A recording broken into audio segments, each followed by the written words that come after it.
류리는 베이징 대학에서 국제무역을 전공하며 미래의 글로벌 비즈니스 리더를 꿈꾸는 평범한 대학생이었다. 하지만 류리는 자신의 정체성과 중국 사회의 태도 사이에서 종종 갈등을 겪었다. 한국 드라마와 케이팝을 좋아하며 자라왔던 그녀는 종종 친구들과 주변 사람들에게 너는 왜 한국 문화에 그렇게 빠져 있느냐는 말을 듣곤 했다. 때로는 우스갯소리로 넘길 수 있었지만 중국 사회에서 한국에 대한 편견 어린 태도를 마주할 때면 마음 한구석이 불편해졌다. 어느 날 류리는 학교 프로젝트를 통해 한국에서 온 교환학생 이지훈을 만나게 되었다. 그는 유창한 중국어로 중국 문화를 존중하며 대화에 참여했지만 동시에 한국에 대한 자부심도 가감없이 드러냈다. 류리는 그의 태도에서 신선함을 느꼈지만 동시에 그의 이야기를 듣고 충격을 받기도 했다. 중국 공항에서 출국할 때마다 제가 한국인이라는 이유로 불편한 시선을 느껴요. 심지어 여권을 확인하면서 일부 직원들이 한국 사람은 너무 까다롭다며 비웃는 말을 하더군요. 지훈의 말은 류린에게 큰 눌림으로 다가왔다. 그녀는 자신의 조국에서 외국인을 대하는 태도가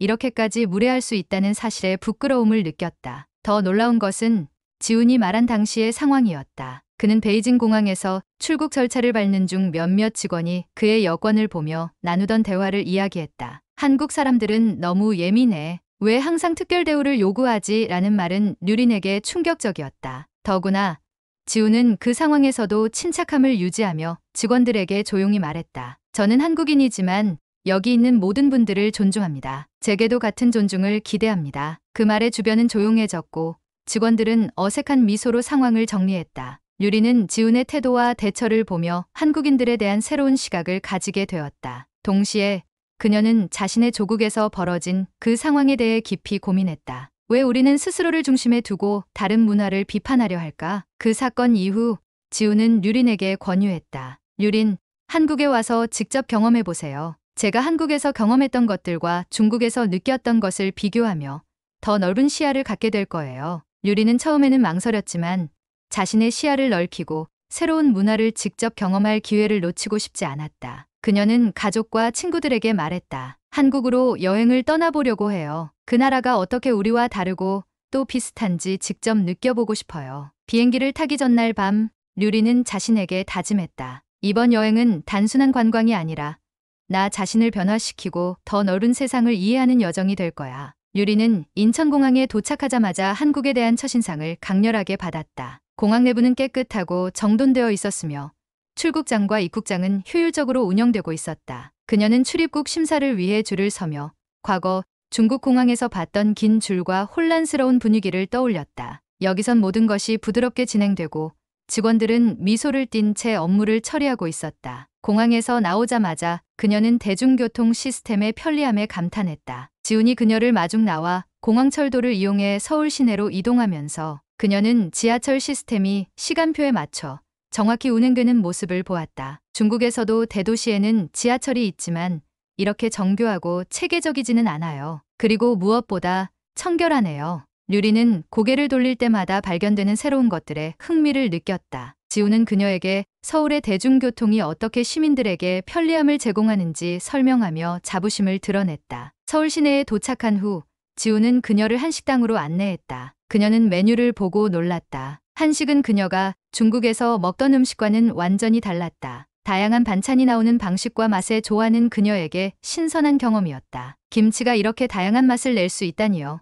매운맛도 있지만 신맛이 섞여 있어서 너무 흥미로워요. 그녀는 한식의 맛뿐만 아니라 상차림에 담긴 세심한 배려에도 감탄했다. 류리는 서울에서의 첫날 밤을 지훈이 마련해둔 숙소에서 보냈다. 숙소 창문 너머로 보이는 화려한 야경과 거리를 오가는 사람들이 그녀의 호기심을 자극했다. 그녀는 지훈이 추천한 명동거리와 강남의 밤문화를 탐방하기로 결심했다. 다음 날 아침 류린과 지훈은 명동거리로 향했다. 거기에서 그녀는 다양한 문화와 활기찬 분위기에 압도당했다. 거리 곳곳에는 세계 각국에서 온 관광객들로 붐볐고 상점과 길거리 음식점은 사람들로 활기가 넘쳤다. 그녀는 한복을 대여해보는 체험을 했고 전통과 현대가 공존하는 한국의 독특한 분위기를 느꼈다. 한국은 정말 모든 게 혼합되어 있네요. 전통과 현대, 동양과 서양이 이토록 조화롭게 공존하는 모습이 너무 인상적이에요. 특히 길거리 음식 체험은 류린에게 새로운 세계를 열어주었다. 떡볶이,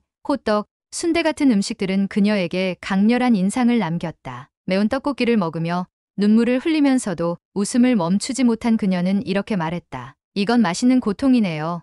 이런 강렬한 맛은 처음이에요. 서울의 주요 명소를 둘러보던 중 그녀는 한국 사람들이 얼마나 친절한지 직접 체험할 수 있었다. 명동의 한 가게에서 물건을 잃어버렸을 때 가게 주인이 찾아서 돌려주며 말했다. 여기 오신 걸 환영합니다. 좋은 기억만 가져가세요. 류리는 이 작은 배려에 감동했다. 과거 중국에서 느꼈던 개인주의적이고 냉정한 태도와는 확연히 다른 모습이었다. 그녀는 다음 일정으로 경복궁과 북촌 한옥마을을 방문했다. 한국 전통 건축물은 그녀에게 자연과 건축의 조화라는 새로운 개념을 알려주었다. 여기선 건축물이 자연을 방해하지 않고 오히려 어우러져 있네요. 이건 정말 독창적인 철학이에요. 류리는 경복궁의 세밀한 구조와 배치에서 한국 전통 문화의 깊이를 느꼈다. 북촌에서는 한복을 입고 사진을 찍으며 전통적인 한국의 아름다움을 직접 체험했다. 류리는 서울에서의 몇 날을 보내며 한국의 시스템과 문화적 풍요로움에 깊이 빠져들었다. 그녀는 한국이 단순히 경제적으로 발전한 나라가 아니라 사람들의 따뜻함과 배려 속에서 성장한 나라라는 것을 점점 더 깨닫게 되었다. 류린의 마음속엔 중국에서의 경험과 한국에서의 경험이 자연스럽게 대비되기 시작했다. 그녀는 한국에서 배운 것들을 자신만의 방식으로 정리하며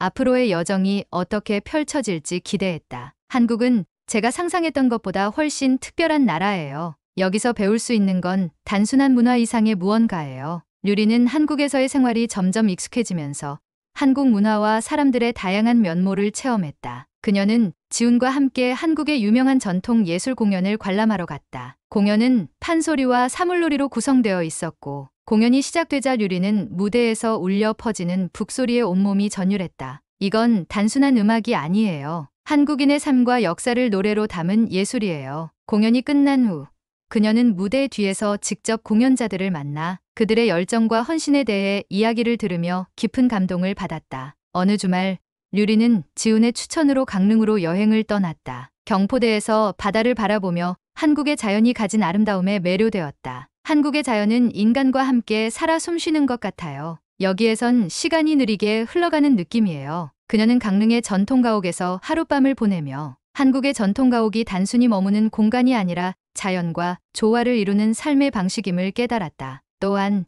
류리는 한국의 교육 현장을 방문하는 기회를 가졌다. 그녀는 한 중학교를 방문해 학생들과 이야기를 나누며 한국의 교육 시스템에 대한 놀라움을 감추지 못했다. 여기 학생들은 단순히 시험을 위한 공부만 하는 게 아니군요. 그들은 창의적인 사고와 협력을 배우고 있어요. 학생들과의 대화에서 그녀는 한국의 미래, 세대가 얼마나 열정적이고 긍정적인 에너지를 가지고 있는지 느낄 수 있었다. 한편 류리는 한국의 지역 특산물에 대한 관심도 커졌다. 그녀는 전주 한옥마을을 방문해 전통 음식 만들기 체험에 참여했다. 직접 비빔밥을 만들며 그녀는 한국 음식이 단순히 맛있는 요리가 아니라 지역의 정체성과 역사가 담긴 문화라는 것을 알게 되었다. 음식에 이렇게 많은 이야기가 담겨 있다니 한국은 정말 독특한 나라예요. 그녀는 전주 사람들의 환대와 정감 있는 미소에서 한국의 따뜻함을 다시 한번 느꼈다. 그녀의 한국 체험은 작은 발견들로 가득했다. 대형 서점에서 판매하는 다채로운 한국 서적들,